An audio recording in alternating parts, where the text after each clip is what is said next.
Now, if there was a Big Bang, that was the Big Bang. That by his command, from the darkness, from the mass of what we call outer space, where there was no life, where there was no order, where there were no human beings, that creator brought the gases, brought the masses, brought them together, caused the explosion. And through that explosion, our planetary system came into being, with the sun as its gravitational center. That sun giving the heat, providing the gravity, and carrying the entire family with it in its own orbit within the Milky Way galaxy itself. And the Milky Way galaxy itself only being a cluster of stars among another nebula. And that nebula itself being among billions of clusters of nebula. Yet, on our Earth is the only planet where this kind of life has been discovered. We don't know that there are any other beings that have the intelligence, that can make choices, that can compute, that can manipulate, that can calculate. We don't know of any other beings in the whole heavens and earth except on the earth. And isn't it fantastic that the earth is the third planet from the sun? Had it been the second planet, it would be too hot for life. Had it been the fourth planet, it would be too cold.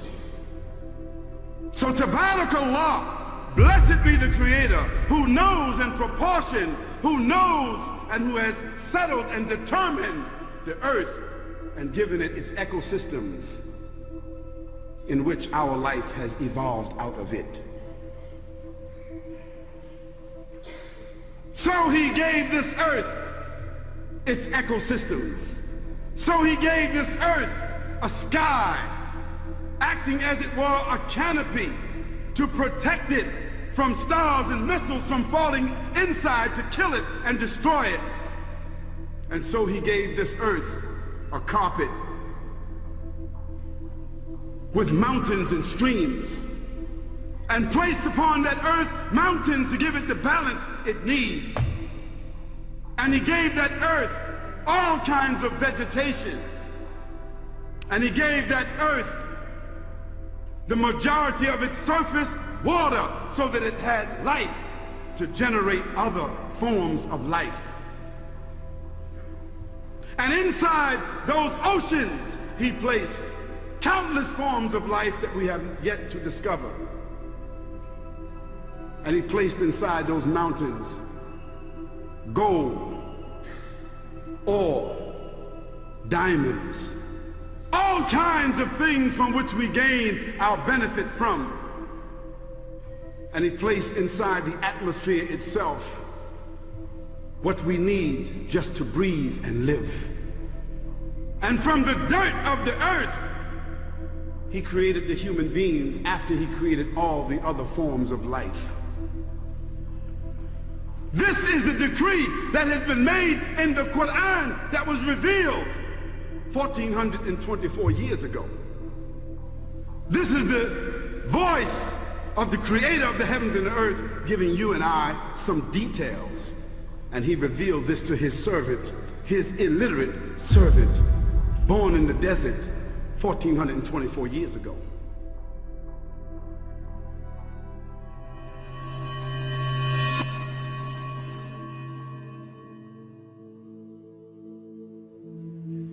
All the praise is for Allah, who is the author of all existence and the most generous to his creation, while he is also the all-compelling. He is the only one worthy of our worship, having no partners, no associates, no sons, no daughters, no one whom he must consult, and no one or anything which has any comparison with him. All the praise is for Allah, who is the King of all who claim sovereignty, the only one who has the right to legislate for his creatures. He is the giver of life. He is the causer of death, while death has no effect upon him, because he is the ever-living, the self-subsisting, the eternal and the only absolute. All the praise is for Allah, who has power over all things, and there is in reality no power and no strength, no influence to cause benefit or detriment except through him. It is he who created this complex world, the seen and the unseen, the evident and the speculative, the earth and all that is on it and everything that is in it. It is he, Allah subhanahu wa ta'ala, the glorious and the mighty, the powerful, who created the heavens that are near and far, the atmosphere and the hemisphere, the stratosphere, the outer space of stars, planets, and galaxies. It is he who created all of this in detail and diversity. It is he, Allah subhanahu wa ta'ala, the glorious and the mighty and the powerful, who created and determined all at once, with no pause between his word be and it is, the heavens, the earth, the angels, the jinn, the men, the beasts, the birds, the insects, the fish in the sea, of every species and kind, all created simply by his command. It is he, Allah subhanahu wa ta'ala, who created the life and mandated death in order to see which of his creatures among the human beings that he has given volition, that he has given a choice to, would be the best in their conduct and their worship. It is he, Allah, the glorious and the powerful, who sent into this world at different times and places messengers, peace and blessing be upon them all, who were gifted with divine scriptures, the highest of morals, by which to guide and educate the human beings to a life which is legislated for them and fulfills their very purpose. It is he who sent his messengers and prophets, alayhimus salam, with the common message of strict monotheism, which simply means that there's absolutely no one worthy of worship, no one worthy of our obedience except the Almighty, the One, the Absolute, and who has no partners. It is he, that majestic, powerful creator, who gave the human beings intellect, culture, civilization, temporary power, passing pleasures and possessions. Yet he has subjected all who are on this playing field that we call life with the mandate of death. A fact which humbles the arrogant, the wealthy, the rebellious, the disbeliever, the doubter, the ungrateful, the corrupt, the ignorant, the deviant, without exception.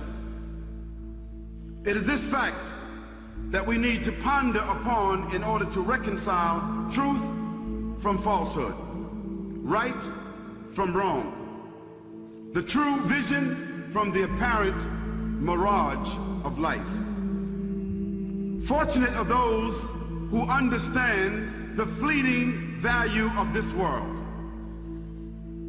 the trauma and the swiftness of death that comes without any announcement,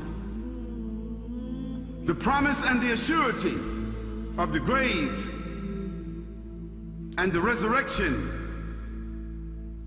the sorting out, the ensuing judgment,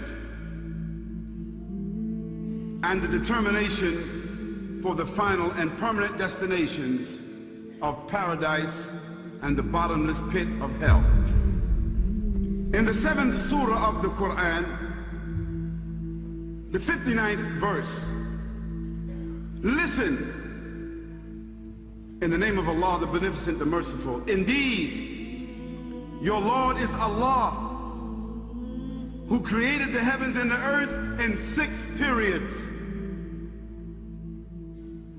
and then established himself above the throne which is above the waters and above what we call space. He covers the night with the day, causing another night to chase it rapidly. And then he created the sun and the moon and the stars, and he subjected them by his command. Unquestionably, his is the creation, and he is the only creator, and his is the command, and no one shares that command. Blessed is Allah, Lord of the worlds. He says, all praises are for Allah, who created the heavens and the earth and made the darkness and the light. Then those who disbelieve, they equate others with him while they have no power themselves. Then he decreed a term of life for them to exist. And then he gave them a specified time in which they will die and be destroyed. And that is all known to him. Then still, you are in doubt? In another place in the Quran, and certainly did we create man from an extract of clay, and then we place him as a sperm drop in a firm lodging place called the womb. So blessed is Allah, the best of creators. Then indeed, after all of that, so certainly you shall die. Then indeed, on that day of resurrection, a day about which there is no doubt, you'll come forth and be judged.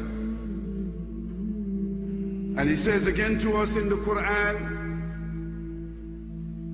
he brings the living out of the dead, and brings the dead out of the living, and brings to life the earth after its lifelessness, and thus will you be brought out from it. And of his signs is that he created you from dust, the dust of the earth. Then suddenly you were human beings, multiplying and dispersed through the earth. And of his signs is that he created you and created for you, for yourselves, mates, in order that you may find tranquility in them, husbands and wives. And he placed between you, that is, husbands and wives, affection and mercy. Indeed, in that are signs for people who give thought. And of his signs is the creation of the heavens and the earth, and the diversity of your languages and your colors. Indeed, in that are signs for those who have knowledge. Let us ponder for a moment on these words from Allah subhanahu wa ta'ala and think for a moment about our beginning. Here in these verses, and mind you, these verses of the Quran are among 6,626 verses in its entirety that was revealed to a man who is illiterate, a man in the desert, a man who never sailed on the sea, a man who never entered a laboratory, who never looked into a stethoscope, a man who never looked into a microscope, a man who never looked into the heavens who had no idea, a man who could not himself have made these claims. Claims so clear, so profound,